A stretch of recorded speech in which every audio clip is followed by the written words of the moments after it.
సభా దృక్పథమే సుడి గంగా ప్రయాగాది తీర్థయాత్రాభిగమనము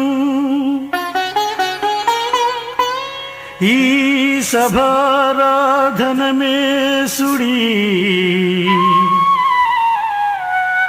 దాన వ్రతౌఘాదికములకు అత్యంత ఫలము ఈ సభాధ్యాయనమే సుడి యజ్ఞ దీక్షాదికంబుల కంటే అధికతరము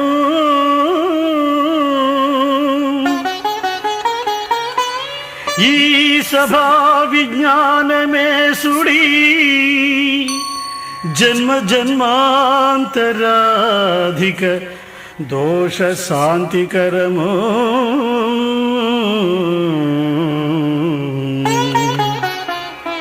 ఈ సభాధర్మ పదమున కెరగువారు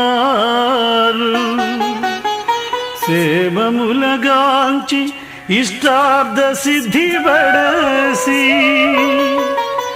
జన్మ తరియుంప కలికల్మషములు తలగా శాశ్వతానంద సాంద్రులై సాగుచుంద్రు శాశ్వతానంద సాంద్రులై సాగుచుంద్రు.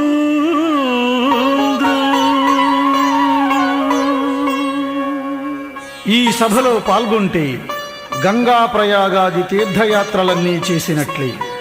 ఈ సభలో కూర్చుంటే పుణ్యవ్రతాలు దాన ధర్మాలు చేసిన ఫలం పొందినట్లే. ఈ సభా పరమార్థం అర్థమైతే శతయజ్ఞ దీక్ష వహించినట్లే. ఈ సభా పరిజ్ఞానాన్ని పొందగలిగితే జన్మ జన్మలలో చేసిన దోషాలన్నీ శాంతించినట్లే. ఈ సభా మార్గంలో నడిచే వారందరూ కలికాలపు కల్మషాలకు దూరంగా ఉంటూ జన్మ తరింప చేసుకుంటారు.